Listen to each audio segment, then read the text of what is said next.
Hello and welcome to the walkthrough of AutoRiser. So we're going to first go ahead and just create AutoRiser. And this is an updated version. So in the newest version of AutoRiser, you're going to have the ability to choose connected amps, demand amps, and then rooms or spaces. So we'll go ahead and automatically create this riser diagram. So it's going to show up here in your drafting views under electrical. What this is going to mean for you is it's going to create this each and every time. So any updates that you make aren't necessarily going to get saved. So you'll make some updates each time.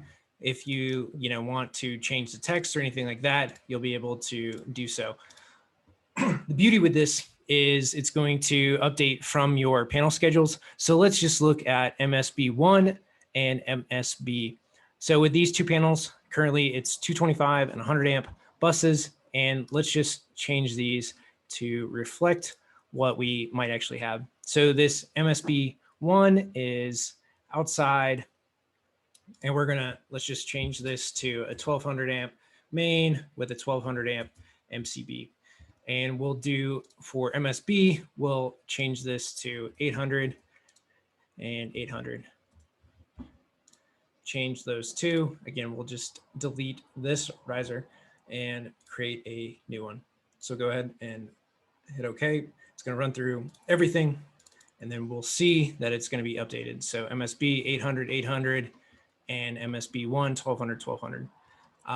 The next thing that we'll look at and see that it's updated is the amp connected and amp demand.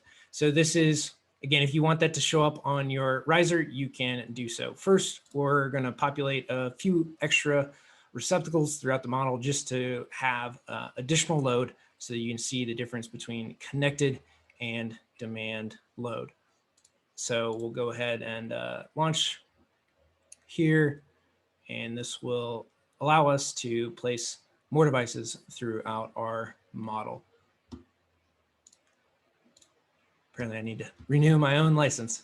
So with this, we'll just use Longboard here real quick to populate all these devices in our model so that we can quickly, easily get a few populated. So we'll select everything, go ahead and run this real quick and populate a bunch of receptacles in our models so that we're able to add load and show you the difference in connected and demand load. And now with each of these, you'll be able to check and uncheck, which we'll go through here in just a minute on how you can check and uncheck any of the parameters that you want. So if you just want MCB or just voltage, you don't care about phase or any of that other stuff, we can basically remove those parameters from each and every one, and we can change the order in which they appear within the list. So we'll wait for these devices to populate.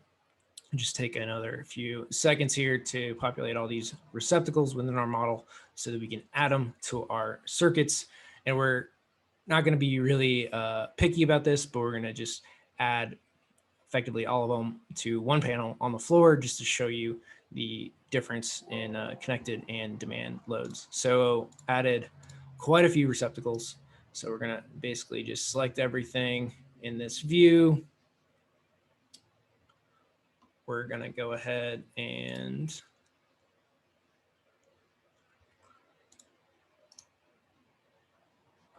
power it, connect it to RP1, and then we're going to select everything else in this view.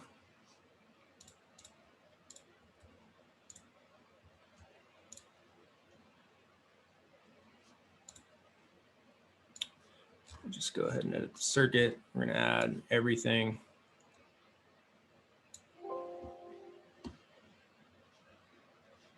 To it.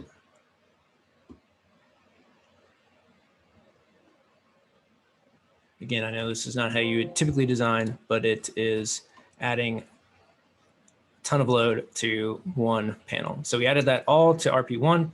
So we're going to go ahead and rerun our riser real quick and show the increased load to RP1. So our RP1 is here, right? 171 amps connected, 99 amps demand, and MSB1 was 70. So you can see that that addition there too. So through this, and we can see where RP1 is connected. So if we go back, RP1 is connected to T1, and then T1 is connected to MSB1. So again, that's why you're seeing the difference in amps. So if we look at RP1, this is a 208 panel. MSB1 is a 480 panel. So you can see the difference there. T1, again, the amps connected in demand are on the secondary side, is what you can see here. And then if let's rename this, again, it just needs to not be riser diagram. We'll edit this, and let's say that we don't want demand amps, we just want connected. So this is fine. Let's say we don't want phase. Well, let's just leave phase in here. So if we don't want that, we'll go ahead and rerun this to have the different setup. So again, just going to be connected throughout. And if you don't have AIC values in here, you'll need to add that into the panel. And once you add it, it'll appear within the riser diagram.